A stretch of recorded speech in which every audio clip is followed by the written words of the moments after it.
Friend, আজকে আমি তোমাদেরকে করে দেখাবো আট ট্যাংরা দিয়ে ফুলকপি দিয়ে ঝোল। এখানে দেখো আমি আট ট্যাংরা নিয়ে নিয়েছি। আট ট্যাংরাটা খুব ভালো ছিল আর প্রচুর তেল আছে। আট ট্যাংরাটা আমি পরিষ্কার করে ধুয়ে নিয়েছি। এটা আমি নুন হলুদ দিয়ে মেখে নেবো। আর এটার মধ্যে সবজি দেখো আমি কী দেবো, ফুলকপি নিয়ে এসেছি আর আলু। আমি আলু আর ফুলকপি দিয়ে আজকে আটটা দিয়ে ভালো করে মেখে নিয়েছি। এবার আরেকটা জিনিস তোমাদেরকে বলে দিচ্ছি, এই মাছটা কিন্তু প্রচুর ফাটে। এটা মেখে ঝুঁকেও রান্না হয়, আবার ভেজেও হয়। তার জন্য আমি এখানে কড়াইতে তেল নিয়ে নিয়েছি। এখানে আগে আমি ঢাকনা রেডি রেখেছি, মাছটা দিয়েই ঢেকে দেবো। মাছটা খুব ফাটে।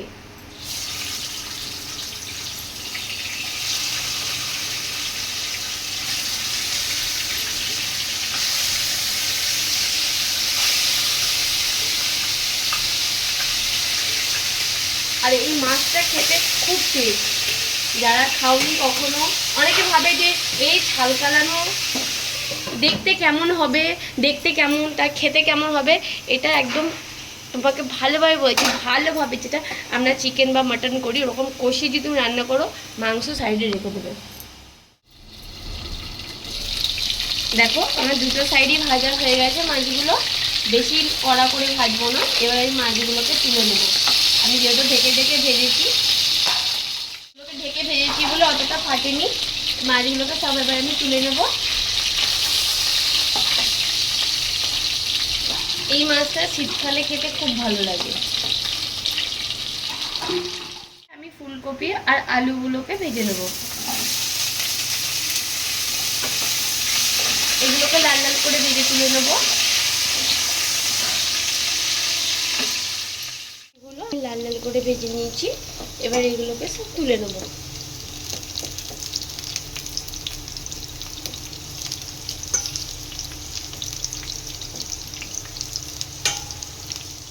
হয়ে গেছে। ওর মধ্যে আমি আরেকটু তেল দিয়ে দিয়েছিলাম, ফোড়নের জন্য নিয়ে নিয়েছি দেখো কালো জিরে আর গোটা তেজপাতা।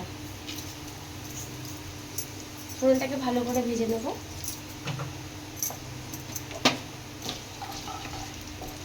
তোমরা জিরে ফোড়ন দিতে পারো, ফোড়নটা তো নিজেদের উপরে কি দেবে। এখানে আমি দুটো টমেটো কুচি নিয়েছি।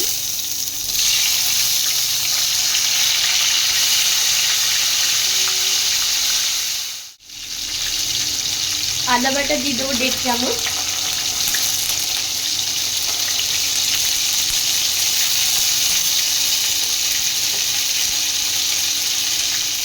ধনের গুঁড়ো দিয়ে দেবো 1.5 চামচ।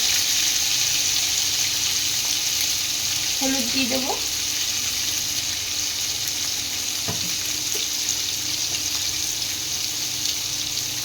লঙ্কার গুঁড়ো দিয়ে দেবো 1 চামচ। আর দেবো জিরের গুঁড়ো। জিরের গুঁড়ো দিয়ে দেবো 1.5 চামচ। এবার এগুলোকে দিয়ে আমি ভালো করে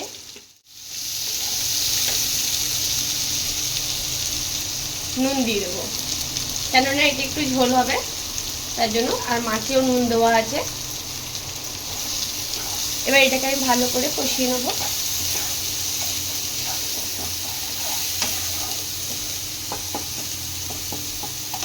আর ট্যাংরাটা লোকের প্রথমে দেখে বলবে যে খাবো না, কিন্তু বাড়িতে ভালো টেস্টি করে রান্না করলে মাংস সরিয়ে রাখবে।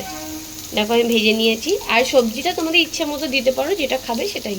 সবজি ছাড়াও হয়, এটাই আবার সেম পেঁয়াজ রসুন দিয়েও হয়। আমি এর মধ্যে আলু আর ফুলকপিগুলো দিয়ে একটু কষিয়ে নেব। তারপরে এটা জল দিয়ে দেবো।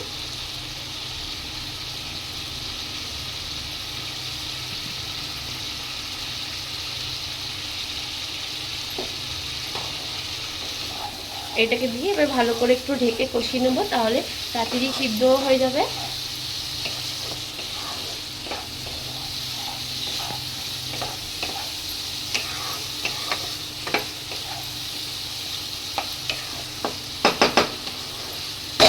এবার আমি এটা ঢেকে দেবো। দেখো মশলাটা কষানো হয়ে গেছে, আর আলু আর কপিটাও একটুখানি গলে গেছে। হ্যাঁ, এবার আমি এটার মধ্যে জল দিয়ে দেবো। আমি তোমাকে আগেই বলেছি যে এটা ঝোল হবে, জল দিয়ে দেবো, কেন মাছটাও ফুটতে হবে, আলুগুলো সিদ্ধ হতে হবে।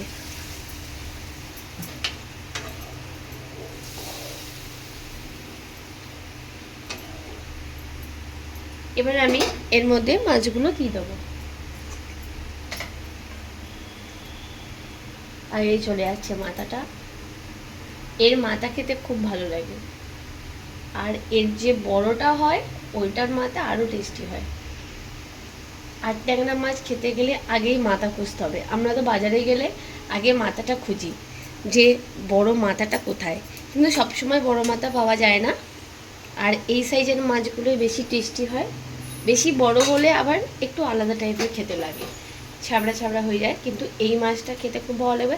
তোমরা এই মাছটা পেঁয়াজ রসুন দিয়েও করতে পারবে। আর আমরা দেখেছি আমার মা করতো শীতকালে সব মেখে ঝুঁকে ধনে পাতা বেটে ঝোলে দিত, পুরো সবুজ সবুজ খেতে হতো, খুব টেস্টি হতো মাছটা। এরকম করে খাবে, এটাও টেস্টি হবে। আমি এবার একটু ঢেকে দেবো। এটা আর বেশিক্ষণ লাগবে না, 5 মিনিট লাগবে।